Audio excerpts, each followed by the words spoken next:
André, welcome to Commerce Talks episode number 49. Last time we had the pleasure to get a cool introduction about your former life as employee for Intershop and Elastic Pass. And today we'd like to kick off our weekly, bi-weekly, monthly podcast series. We don't know yet about what's happening in the small world of e-commerce, which is the name of our bubble. So how was your last week, André? Great. Thanks for having me, Alex. I think it's just exciting. Another exciting week at Spryker. Getting to know the product and how we differentiate. So that's exciting.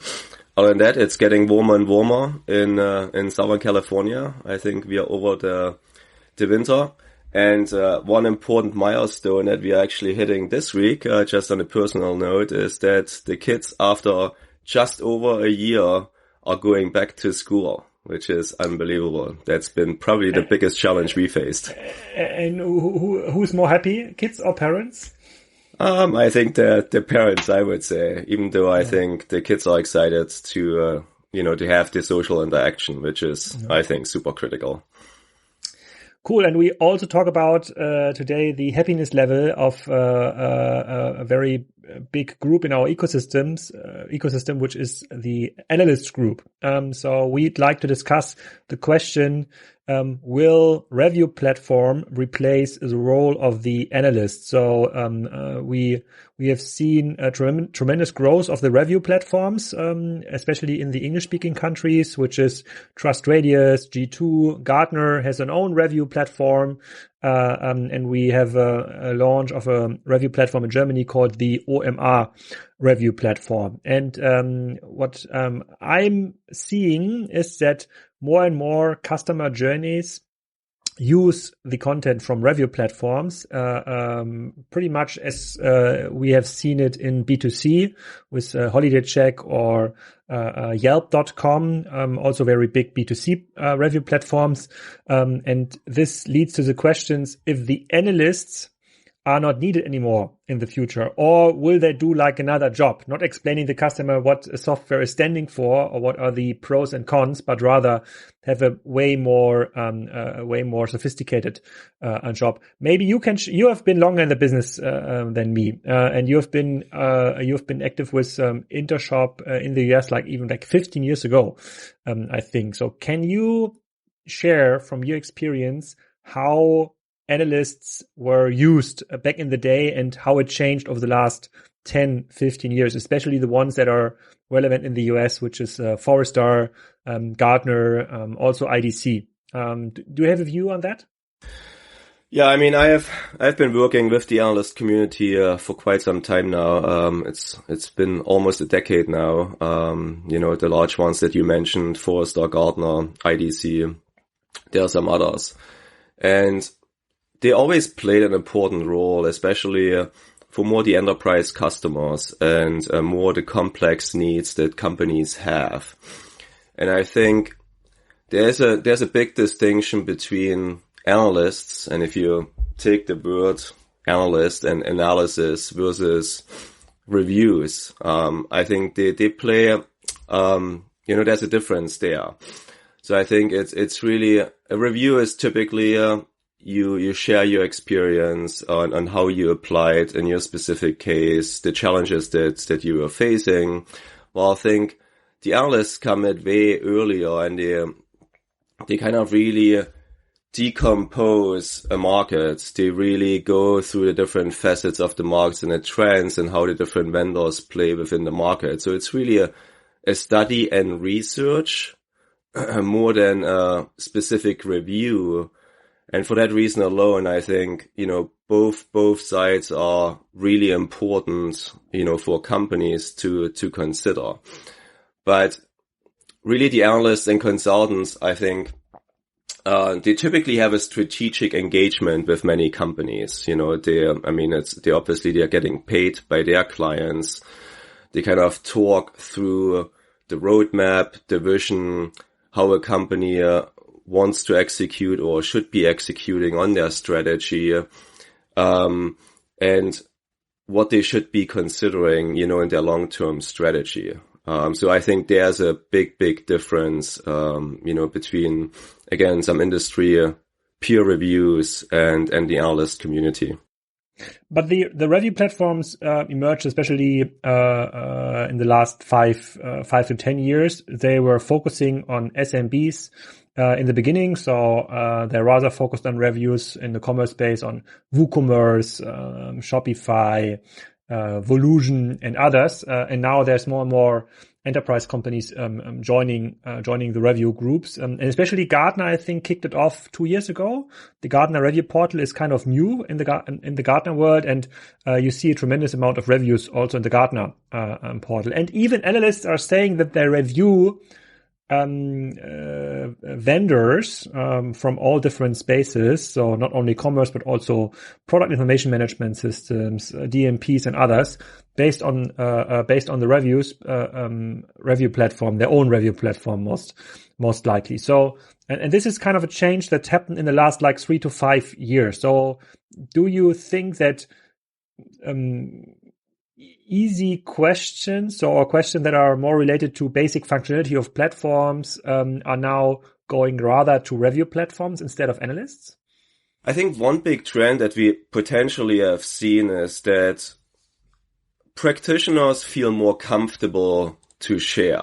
I think folks were more enclosed. They were also not as experienced. Maybe they didn't feel as comfortable to talk and share between peers.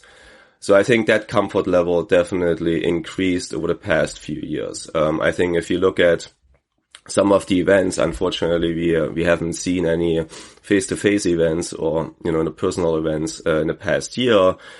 But just that exchange alone is so critical for many practitioners to kind of talk to their peers, share their experience, share how a platform has been applied or solution in their specific use case. And I think people feel more comfortable to talk about it, and kind of gain actually insights and value with that exchange, not just giving information away, or the perception of giving information away, but also really, really understand and broaden their horizon by having that exchange with other peers. And I think the market got fairly complex, again, we moved away from just a traditional web store that we had in the past, to really how do you best serve your customer, in all the different ways, from customer experience to supporting different touch points, digitizing traditional processes, etc., etc. So I think that is one of the reasons why some of the platforms, the review platforms that you mentioned, G2, TrustRadius, Gartner, etc., you see more and more folks moving there and share some of the reviews to help other companies as well. I mean, with Gartner, what was interesting to me is they always did as part of their evaluation, they talked to reference customers the vendors provided. Now they actually want to have it accessible to everybody. So they created this Gartner Peer Insights. And rather than just talking to them, they want to have vendors submit reference customers, or reviews of reference customers in there so that it can be shared. So I think, again, part of it is, I think, the comfort level that increased and knowing that these peer reviews, are trusted reviews. It creates trust within the community.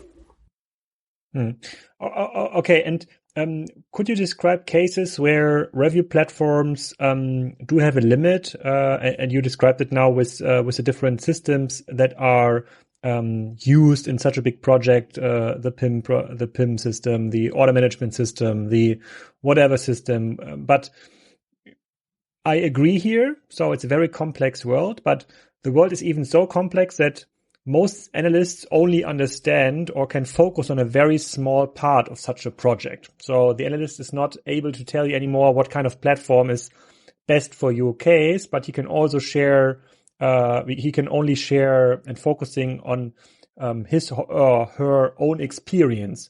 which kind of leads to even more traffic to review platforms because there's so much content in there, and it's kind of a very good clustered and attributed content. So you can filter by company size, for example, something you don't have in the B2C world. So in the B2C world, you would have the review from a student for a premium restaurant has the same weighting like a review from a gourmet customer. On the review platform, it's different. So the review platforms usually know the size of the customer, the role of the person who was giving the review, the industry. So you can select the reviews based on your own specific needs. So there are way more advanced filtering technologies.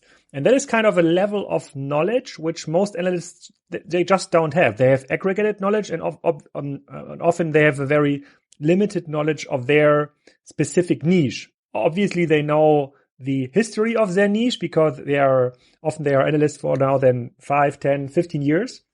But there's more and more cases, from my point of view, and maybe you have a different view, where review platforms might have a stronger or better opinion on a specific customer problem than analysts can help here. Do you agree, or do you see it totally different? I think there are two parts. I agree and not disagree, but there are also some nuances. For one, I think in e-commerce, where we play obviously, and finding the right solution or the right short list of vendors that you should be looking at, it can be really daunting to kind of just go by filter criteria. I think it's really tough. Yes, of course, the industry is important. Your size of the company is important, but then it gets really complex, around, what's your uniqueness of the business and how do you accomplish that? What are your integration requirements, for instance? What are your deployment infrastructure requirements potentially? Do you have regulated goods versus non-regulated goods, and what are the requirements around that? That's going to be hard to filter just, on a review platform. For me, it comes down a little bit on, if you look at how do you start your research and how do you select your list of vendors to evaluate, that I think where analysts can play an important role, or where some of the, evaluations that they release can play an important role. So for instance, and that might be hard to do by customer reviews, right? So if I buy a TV, for an example, I don't just jump into the customer reviews to down select the TV that I might want to buy, but I look at the experts. Like for me, for instance, one of the go-to sites is CNET.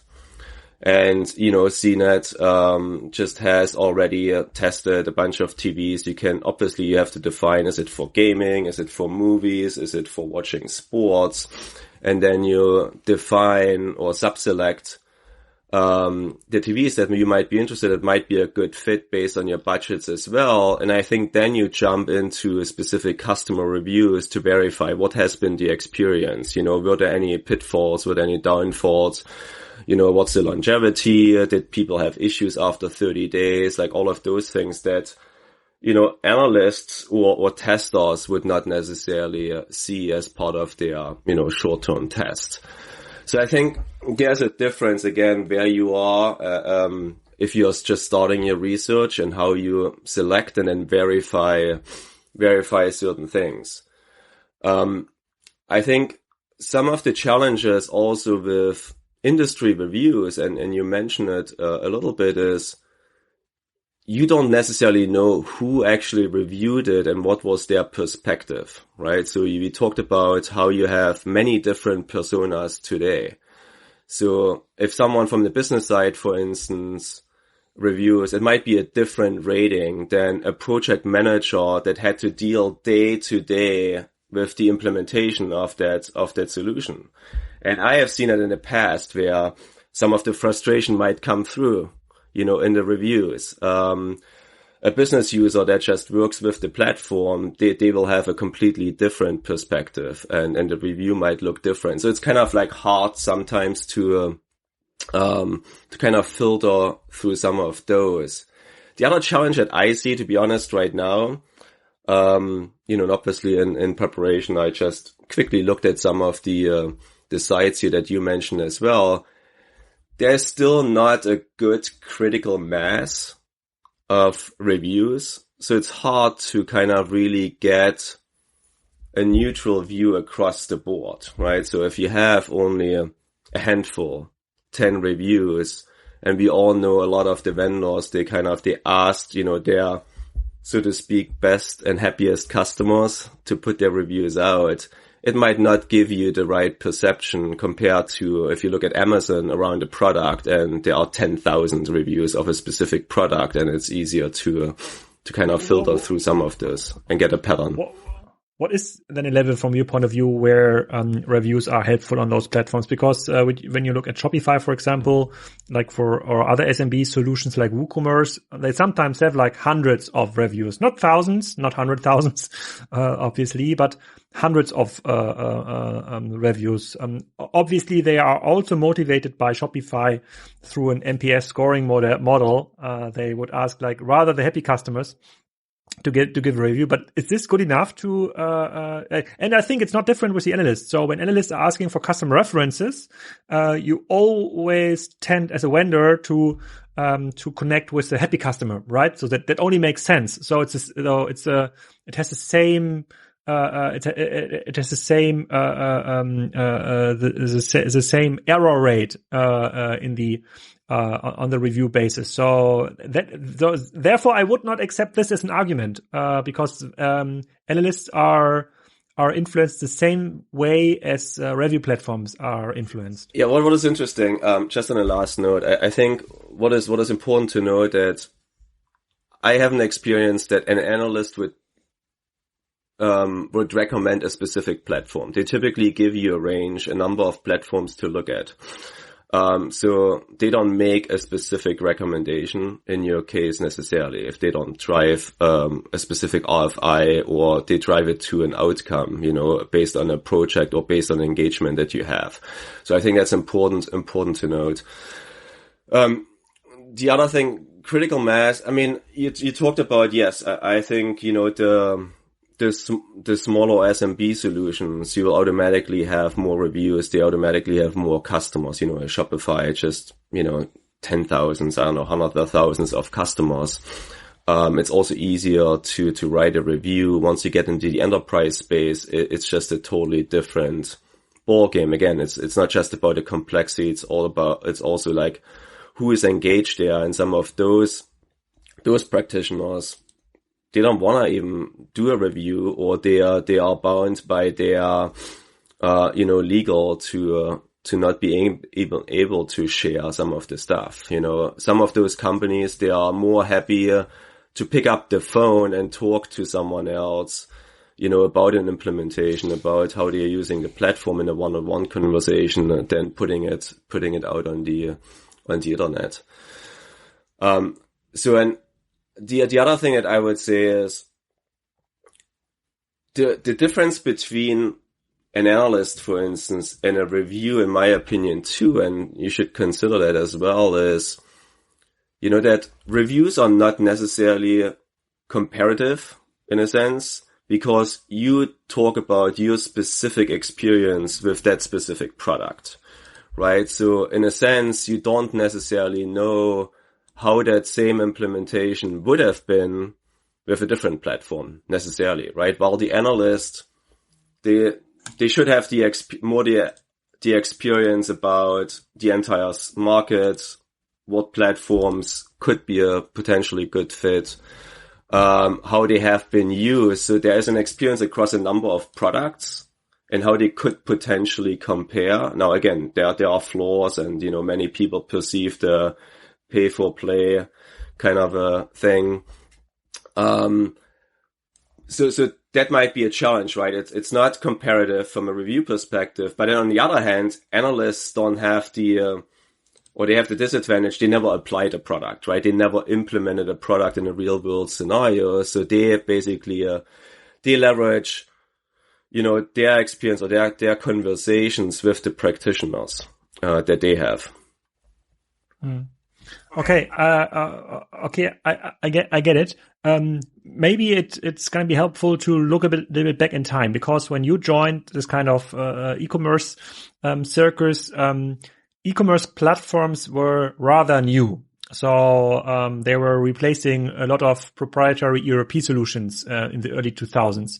And you have some analysts, and some are now in here like for 1 or 2 decades, like Mike Lowndes from Gartner. So he's like as long in the market as we are in the market, for example. So how did the knowledge, the capacity of those analysts evolved over time? Have you seen like a big change in the last like 10 years? Is it easier now for newer analysts that are joining Gartner or Forrester or IDC or other analyst firms to understand what's happening? Because what we are seeing when you people joining the e-commerce industry, it's very hard to get all the historic relations and what's happening at the Demexco in 2012 and like 5 years before, and who was doing what. So, and I guess it's the same with analysts. So, from your experience, and you've been working with analysts now for over a decade, at least. So, what is this kind of learning curve development you could observe? What about that? Yeah, I would say that, again, the complexity, if we talk about digital commerce, certainly increased. So if I just look at, Gartner and a team, we started out and having engagements with Gene Alvarez, who was the only person at Gartner covering the space, about 10 plus years ago. Mm-hmm. Now you look at Gartner's team, and it's a pretty good sized team, covering different aspects of digital commerce, from the business side, from the technology side, specific components within digital commerce. So the team has grown over time because of that complexity and the focus of doing research in various aspects of digital commerce.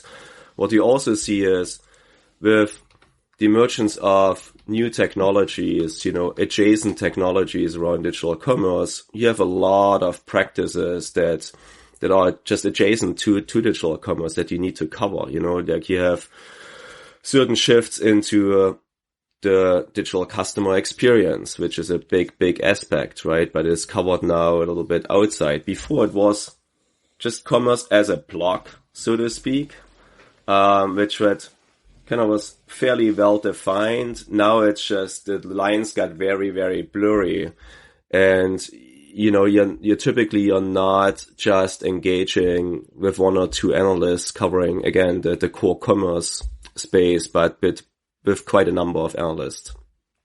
I think that is the biggest change in my opinion. So more specialized analysts for all the topics, it makes it even harder for new analysts to be an expert in e-commerce. The same happened actually to the e-commerce experts like 20 years ago. You were expert like in e-commerce, in email marketing, in product management, in affiliate marketing, and now you have like every discipline has its own expert. You can't be expert in everything anymore. Let's take the last minute to compare like how analyst behavior or analyst usage is different in the US versus Europe, because if we are looking, especially for the DACH markets or Central European markets, to the different enterprise companies I know about, the usage of analyst competences is very different from what we are seeing like on a market like UK or US. So often companies, they don't even think about having a Gartner or Forrester license. So when they're getting their recommendation, usually from their agencies or from consultancies doing projects before e-commerce. So there's no analyst involvement at all. It's a very different functioning market. Do you see it's the same, or is it maybe even the same in the US and we are just biased too much?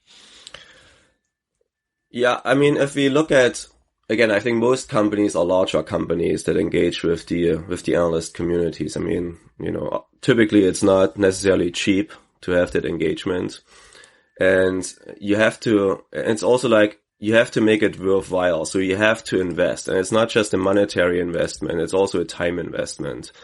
And I think many folks maybe in Europe, they just look, okay, it's as a short-term engagement to find the right platform, and you go from there. I think companies here in the US and the enterprise side, they look at it from a strategic partnership perspective, right? They look into the long-term engagement with the analyst community to kind of really review what has been done, how the market is changing, how the industry is changing, how they can be a player in the market, how they can create thought leadership, how they can create a competitive advantage. So I think you can leverage, and you should be leveraging the analyst community, to its fullest, and they do all those different. They provide all these different facets, technology, recommendations, but more so really like how do you drive your business? And so I think that's an really an important piece, but I think not many companies are necessarily structured to have that type of engagement and interaction with the analyst community, to drive the business forward, with experts in the market, in a sense. Okay, and from the deals you have been involved in the US in the last 10 years, on only US. So, in how many deals, percentage-wise, was an analyst involved in doing a recommendation, doing some assessment, something like this? Yeah, it's interesting. I haven't necessarily seen many deals where the analyst or an analyst was involved as part of the evaluation. Now, a lot of deals are influenced by the digital commerce evaluations, like the Forrester waves, the Gartner Magic Quadrants, the IDC MarketScapes, and so on. So many companies now, are they clients or not of a specific analyst? They look at these reports to see who are the players in the market, how are they ranked, what are some of the cautions, what are the benefits of the different platforms. And that's how many practitioners shortlist. What is interesting on the opposite side, while an analyst might not drive really an evaluation of a platform, many customers that I have faced and I have interacted with, they have analyst relations. So they are Gartner or Forrester clients, so they talk to the analysts about their business and what they have done and what the analysts see in the market. Okay. Yeah, I totally agree. So, again, I don't think those quadrants, hectagons, octagons, or whatever you name it, do have such a big influence in the core European markets, rather UK, obviously, and on a global level. They are even more biased than customer reviews, because it's a very, very aggregated views, which you try to where we try to place vendors which in a two-dimensional metrics, which is often a very limited approach. I do understand where it comes from, and people do like ratings, but it's most likely a very misleading setup. So, for example, in Magic Quadrant, as you name it, still the SAP Hybris on-premise platform, which is by most experts and most practitioners in the market named as a platform which is outdated now since years. So no serious enterprise would look at this platform for like a new progressive e-commerce project. It's still used a lot because they had a big installation base. Because of this big usage in the Magic Quadrant, it's placed very high. So and this only shows the limitations of this tools. Again, I get it where it comes from, and we are also part of the game and try to get a better ranking. But from a customer perspective, in this case, a customer is a company trying to get new software. It's not getting easier to select the right vendor, because the vendor comes with an agency and an industry partner set up. So maybe we can agree on, even with review platforms now, and analyst recommendations, it's even getting harder than like 10 years ago to select the right partner for you. Yeah, I absolutely agree. I mean, everything has to be taken with a grain of salt, right? And you kind of have to dig through the weeds how an evaluation was done, what the criteria were for that specific evaluation, and that's important. Like many of these reports, they actually provide you also the tools, and people forget. Many people just look at a graph and the placement of the company or the product within the wave, within the Magic Quadrant, right? Or the MarketScape. And that picture doesn't give you the real details, right? And I think, or many of these reports, they actually give you also the option to change the weight of the different criteria. And that's important. If you have a certain emphasis on the ease of integration, or, microservices versus, I don't know, cookie cutter solution, and other things, you can adjust that.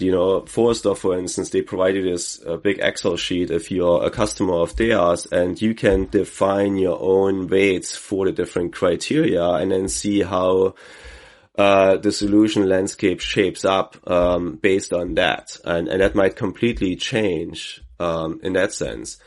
But I think it's important that don't just use one source, right? As part of the evaluation. I think it should be a combination. It applies to anything. Either you pick your car, your TV, what have you. Because I talked to a colleague, actually, since you mentioned that's going to be our topic. I have a good friend who is a chief digital officer and has been for quite a few companies. And I was like, hey, what's your take? How do you take the first step when you have to pick a platform? And his response was, he doesn't trust the analysts. And he talks to people that he knows in the space and kind of gets their feedback and their opinion. So I think, again, a combination, be it like colleagues within your organization, be it like other folks in your, in your professional landscape, be it like trade shows and conferences, which we don't have as much right now in a sense, as well as these reviews and analysts. I think the combination of those will help you greatly to narrow it down and get a better view, and a more trusted view around the ecosystem and what might be the best fit. I will take this as the podcast title. CIO quote: "I don't trust the analysts." That's a good title for the podcast. Cool. I think that's it.